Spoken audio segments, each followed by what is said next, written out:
I'm Maud, and until I turned 33, the most exciting thing in my life was when the accounting firm I worked for switched from PC to Mac. Not exactly thrilling, right? But then everything changed at a friend's birthday party.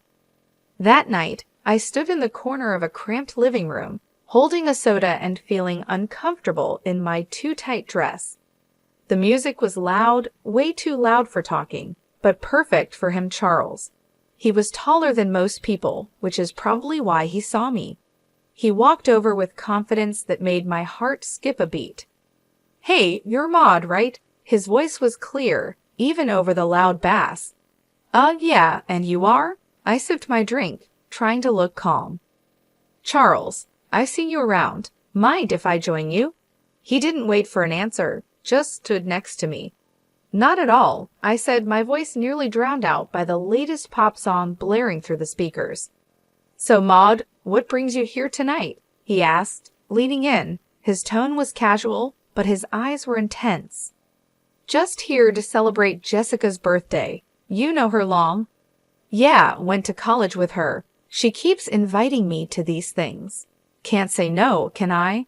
We laughed, and it felt natural, easy. "I get it. I work with her. She's kind of hard to say no to." "An accountant, right?" She mentioned it. He nodded like he already knew. "That's right. Numbers are my game," I joked, even though I usually found nothing funny about spreadsheets. "Sounds thrilling," he grinned, and I couldn't tell if he was teasing me or not. "Oh, absolutely. It's all wild parties and high stakes in the accounting world." We laughed again, and I felt at the ease of talking to someone genuinely interested in what I had to say. It was new, exciting, and a bit scary. "You want to grab some air," he suggested, nodding towards the backyard. I nodded, grateful to escape the noise. Outside, the cool air was a relief. "So, what's a guy like you doing in a place like this?" I asked, trying to sound more confident than I felt. "Just looking for a good time, I guess, and maybe someone cool to hang out with," he said with a smile that made his eyes crinkle at the corners. We talked about everything and nothing: movies, books we liked, how he was into graphic design, but stuck in a corporate job he didn't love. It felt like we'd known each other for years. As the night wound down, he pulled out his phone. "Can I get your number? I'd really like to see you again, Maud." I hesitated, not used to this kind of attention, but something about him felt right. "Sure," I said, typing my number into his phone. He smiled, his whole face lighting up. "Great, I'll call you. We should go out, just the two of us." "Sounds good." I managed my stomach doing flips. I watched him go, a part of me still in disbelief that this was my life now. Maybe turning 33 wasn't so bad after all. Maybe it was just the start of something truly great. The days after Charles' call felt like a blur. Before I knew it, I was getting ready for our first date. My nerves were all over the place since I didn't have much experience in this area. I chose a simple blue dress, nothing fancy, but hoped it would do the trick. Charles picked me up at 7 sharp. His car was a clean, well-kept sedan. Nothing flashy, but it suited him. As I got in, he flashed me a smile that could knock you sideways. "You look great, Maud." "Thanks," I mumbled, my face probably red as a tomato. "You look nice too." Dinner was at this cozy little French place he knew. The food smelled amazing, but my stomach was doing somersaults. We ordered pasta, him with some fancy sauce and me with plain old marinara. "So, Maud, tell me something about you that no one else knows," he said, twirling his spaghetti expertly onto his fork. I chuckled, playing with my food more than eating it. "Well, I'm pretty boring, but I guess not everyone knows I can solve a Rubik's Cube in under a minute." He raised his eyebrows. "Really now? That's pretty cool. You'll have to show me sometime." "Sure," I said, starting to relax a little. "What about you? Any hidden talents?" "I make a mean breakfast burrito," he boasted with a grin. "Best you'll ever have." "I'll take your word for it. Maybe you can prove it sometime." I teased. The conversation flowed, and for the first time in a long while, I felt like I was exactly where I was supposed to be. The next few weeks were a whirlwind. We saw each other constantly. Charles would come over after work, and I'd meet him for lunch near his office. He showed me his favorite spots around town, little nooks I'd never noticed before. It was like seeing the city for the first time. Things took a serious turn when he invited me to meet his parents, Brian and Camille. They lived in a small, cozy house full of photos and little decorations. Camille hugged me the second we walked in. "Oh, we've heard so much about you, dear," she said, squeezing my shoulders.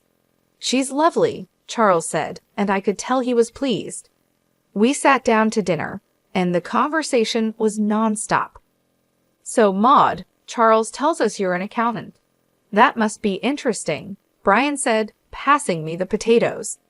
"It has its moments," I replied. "Mostly just numbers, but I like the order of it." "And how's your family?" Camille asked, genuinely interested. "They're good, thanks. My dad's a businessman, always busy, but he's been really supportive of me. It was all happening fast, but it felt right. It was as if everything in my life had been leading up to this meeting. Charles feeling like someone finally saw me for who I was, not just some plain Jane accountant." One evening, a few months into our whirlwind romance, we were walking along the riverbank. The city lights reflected off the water, and it was pretty in a postcard kind of way. "Maud, I've been thinking," he started, stopping and facing me. "Yeah?" I asked, my heart starting to race. "I don't want to wait any longer. I know this is fast, but will you marry me?" Just like that, my world changed. No hesitation, no doubt, just a simple, "Yes, Charles, I'll marry you." The whirlwind didn't stop there. Soon after, I introduced Charles to my father. He took to Charles immediately, appreciating his straightforward manner and obvious affection for me. "He's a good man, Maud," Dad said, giving his approval, which meant the world to me. So we got married. It was a modest wedding, nothing too extravagant, but it was perfect for us. I even found myself loving the way I looked in my wedding dress, something I'd never imagined. Smiling wide, I posted photos on my social media, sharing my joy with friends and family. After the wedding, life didn't slow down, it picked up pace. Charles and I barely had time to savor our newly bliss before he suggested something big. "Hey Maud, I've been thinking," he said one evening as we unpacked another box of wedding gifts in our cramped apartment. "How about we move in with my folks?" I paused, holding a coffee mug in my hand. "Live with your parents?" He nodded, looking serious. "Yeah, they're not getting any younger, and I'd feel better if we were around to help out. Plus, it would save us some money on rent." It made sense, but moving in with the in-laws, that was sitcom territory. "Are you sure they'd want us there all the time?" "Absolutely," he assured me. "Mom's been hinting about it ever since we got engaged. Come on, it'll be good." 3 weeks later, there we were, pulling up to his parents' house with our lives packed into a bunch of boxes. Charles's mom, Camille, was waving from the porch before we even got out of the car. "Oh, Maud, we're so thrilled to have you both here," she exclaimed, pulling me into a hug that was a bit too tight. Brian, Charles's dad, clapped him on the back. "Welcome home, son, and you too, Maud." The house was cozy, stuffed with furniture that looked like it belonged in a museum of the 1973s. I tried to keep a smile on my face, but I was already missing our little apartment. Charles sensed my hesitation. "It's going to be great, you'll see," he whispered as we carried boxes inside. The first few days were an adjustment. Camille was constantly hovering, always popping into our room to ask if we needed anything. "Just making sure you're comfortable," she'd chirp, while I tried not to cringe at the invasion of privacy. One evening, we all sat down for dinner, Charles, me, Brian, and Camille. The conversation was painfully mundane until Charles dropped another bomb. "So the house needs some major repairs," he announced casually between bites of meatloaf. I choked on my mashed potatoes. "Repairs?" Yeah, the roof's a mess, and the plumbing's from the Dark Ages, he said. Brian nodded solemnly. We were thinking, Charles continued, avoiding my gaze, that maybe we could all chip in for the costs. I glanced at Camille, who was suddenly very interested in her plate. All of us. Well, I just got this pay cut at work, Charles muttered, so I'm a bit strapped at the moment. There it was. I felt a knot form in my stomach. I'll see what I can do, I managed to say, even though I wanted to say much more. Camille perked up, tears welling in her eyes. Oh, Maud, that would be so helpful. You're such an angel. The next few weeks were a blur of contractors and repairs.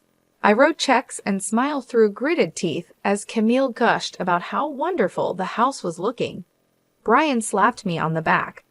You're really part of the family now, Maud. Part of the family, sure, the part that pays for everything. One particularly grueling day, after yet another round of expensive decisions, I felt completely drained. I collapsed on our bed, exhausted.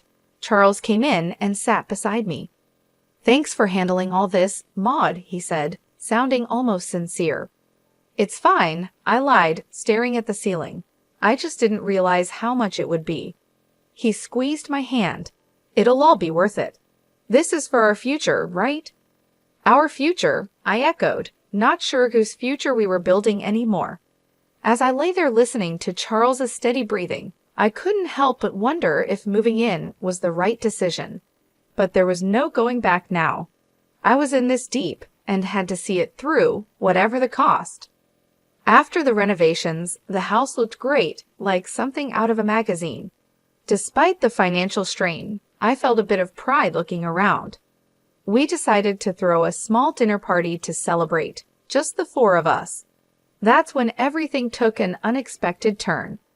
We were in the middle of dinner, laughing and sharing stories, when Camille suddenly got quiet. The room felt heavy all of a sudden. She looked at Brian, then at us, and her eyes were teary. We need to tell you both something important, she said, her voice shaky. Charles and I exchanged looks. What's going on? I asked, my stomach tightening. Brian took a deep breath. The house? It's mortgaged, heavily mortgaged.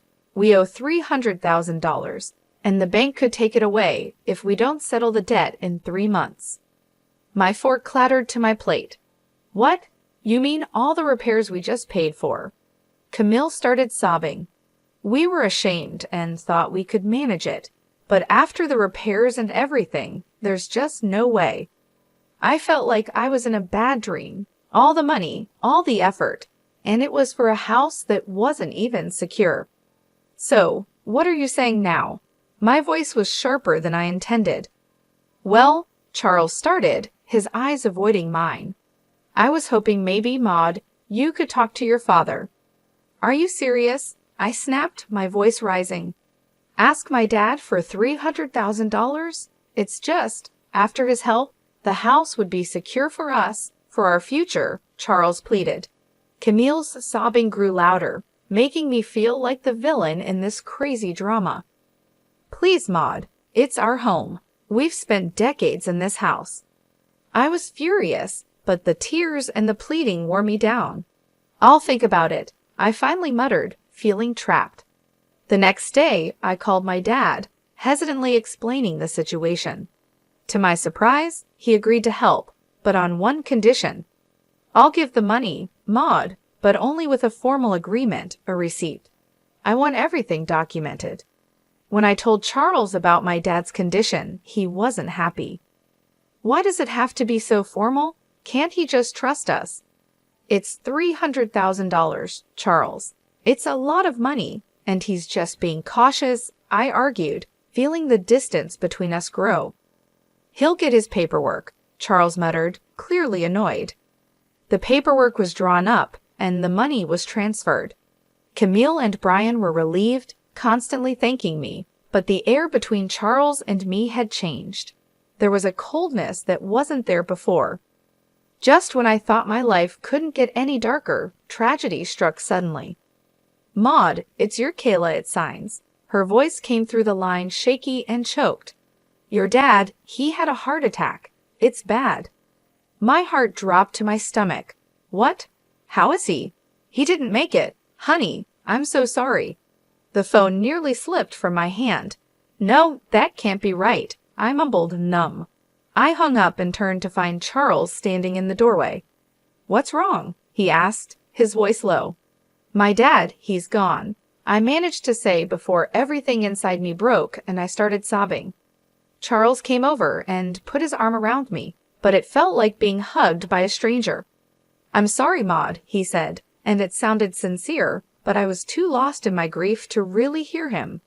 Exhausted from another long day of funeral planning and dealing with the agency, I came home earlier than usual. I expected the house to be quiet, but as I inserted my key into the front door, I heard voices from the living room. It was Charles, his tone dripping with frustration and disgust, talking to his parents. "I can't do this anymore. Living with her is driving me nuts. It's too much," Charles complained. His mom, usually so sweet and understanding, replied in a stern whisper, "You have to hold on a bit longer, Charles. We need to figure out what to do with those receipts your father-in-law had. Maud has them now. The sooner I get out, the better. I'll grab those receipts and destroy them, and then I'll start all over again with that rich beauty I told you about." Charles's voice was cold and calculated. I felt a chill run down my spine. Here I was mourning my father, while the people I thought I could trust were plotting behind my back. I realized the family I lived with was plotting behind my back. They weren't the loving family I thought I married into. Instead, they saw me as a way to fix their financial troubles. Rage mixed with shock, but I knew I had to keep my cool. So I slammed the door loudly as if I had just come in, disrupting their scheming. "Oh, Maud, you're back early. How did everything go with the funeral plans?" Camille's voice shifted instantly to one of concern, her eyes wide with fake innocence. I forced a smile, my stomach turning. "It's all coming together. Thanks for asking." As I spoke, I could see the quick glances they shot each other, their faces a mask of fake concern. It made my skin crawl knowing their true colors. But I realized that showing my cards now wouldn't help. I needed to be smart. I needed to protect what was mine and possibly even get some justice for their deceit. The funeral was somber, the air heavy with grief and murmured condolences. But as the ceremony wrapped up and we returned to Charles's parents' house, the true colors of the family I married into began to show. As we gathered in the living room, sipping on lukewarm coffee, Charles's demeanor shifted. His usually charming facade crumbled away, revealing something more sinister. With a cold laugh, he looked straight at me and dropped the bomb. "Maud, pack your things. You need to get out. I've got someone else now, someone better." His words should have felt like a slap. I pretended to be stunned, but before I could respond, Camille chimed in with a snide giggle. "We've really had enough of you, dear. We only put up with you for your money." "What about the house?" I asked, fading innocence. "The house that I paid to fix, the $300,000 I poured into it." Camille laughed harder, as if I'd told the best joke of the year. "Oh, sweetie, this house is ours. You're nothing here." Charles's smirk widened. "And those receipts you're so proud of. Found them in your dad's house and burned them. They're gone." For a moment, I let them believe they had won, but then I couldn't help it. I burst into laughter, my reaction confusing them, their smiles faltering. "Why are you laughing? What's so funny?" Charles demanded. I wiped a tear from my eye, still chuckling. "You three are just pathetic. You think you're so clever. The receipts you destroyed, they were copies. The real ones are safe with my lawyer." The color drained from their faces. Charles's arrogance turned to panic. "You can't prove anything," he stammered. "I can, and I will," I shot back, my voice steady and firm. "Now, I want my money back, all of it, or my next call is to the police." Charles and Brian looked at each other, their earlier confidence replaced by fear. Brian, usually so bold and brash, began to plead. "Maud, please, let's talk about this. We can sort something out. With the truth out and leverage in my hands, negotiations with Charles and his parents dragged on longer than I expected. It was clear they were trying every angle to sway the terms in their favor, but I wasn't about to budge. Look, it's simple, I stated firmly during one of our many discussions at their now legally mine kitchen table. The house gets transferred to my name in exchange for the money. That's the deal. No more games. Finally, they relented. We all agreed that the best course of action was to make everything official and legal. I insisted that everything be documented by a lawyer and confirmed with the proper papers. I want no corners cut, I emphasized.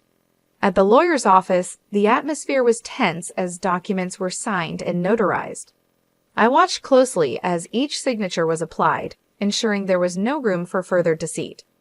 Once everything was finalized, I collected the documents related to the transfer and turned to Charles's mother, who looked deflated yet somehow still carried a hint of her former haughtiness. I'll be keeping these in a safe place, I said, holding up the papers before slipping them into a folder, just to ensure no one is tempted to pull any stunts.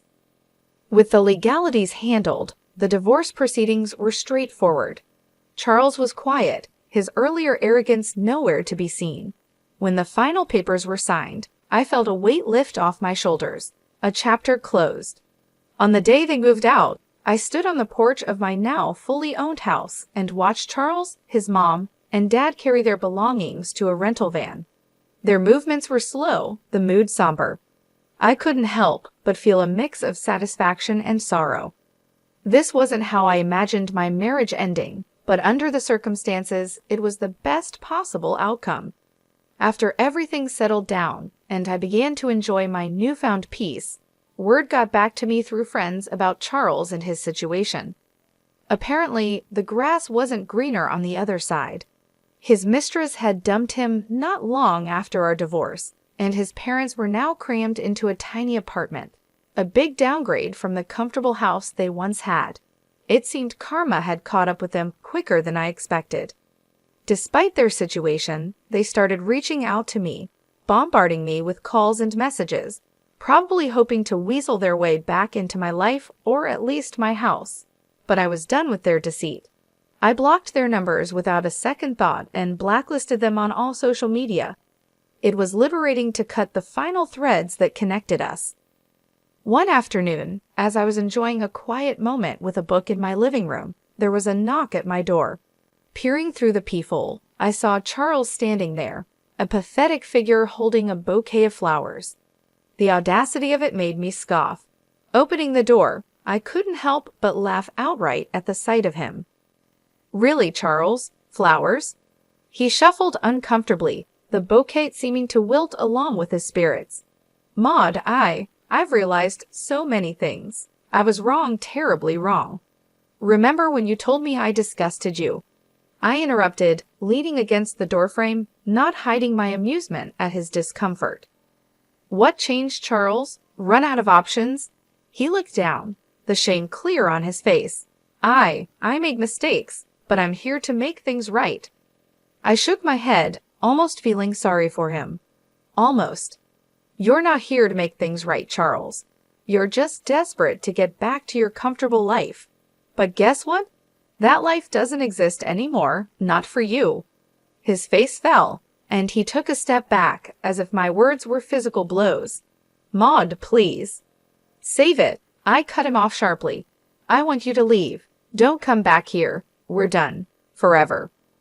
Charles stood there for a second longer, his hope visibly crumbling. Then, without another word, he turned and walked away, his shoulders hunched in defeat. I returned to my book, feeling a sense of finality and relief. I smiled to myself, feeling the quiet of the house wrap around me like a comforting blanket. It was such a stark contrast to the chaos that once filled this space. The constant noise, the tension, the deceit, all of it was gone now. I could finally breathe deeply without the weight of worry on my chest. I was finally at peace, living life on my terms. I glanced around the room, taking in the calm atmosphere. The sun streamed in through the windows, casting a warm glow over everything. I realized how much I loved this house now that it was truly mine. The walls, once witnesses to arguments and schemes, now seemed to echo with serenity and contentment. I thought back to the days of turmoil and manipulation, remembering how trapped I felt. Charles and his family had taken so much from me, both emotionally and financially, but now they were out of my life for good. No bouquet of flowers or sweet talk could change that. Their attempts to manipulate me were over. As I sipped my tea and returned to my book, I felt a sense of triumph. I had faced betrayal and heartbreak, but I had come out stronger on the other side. I had taken control of my life and my future. The peace I felt now was well-earned and deeply cherished. I was truly finally free. Free from lies, free from deceit, and free to live my life as I chose. The future stretched out before me, full of possibilities and opportunities. I smiled again, knowing that whatever came next, I was ready for it.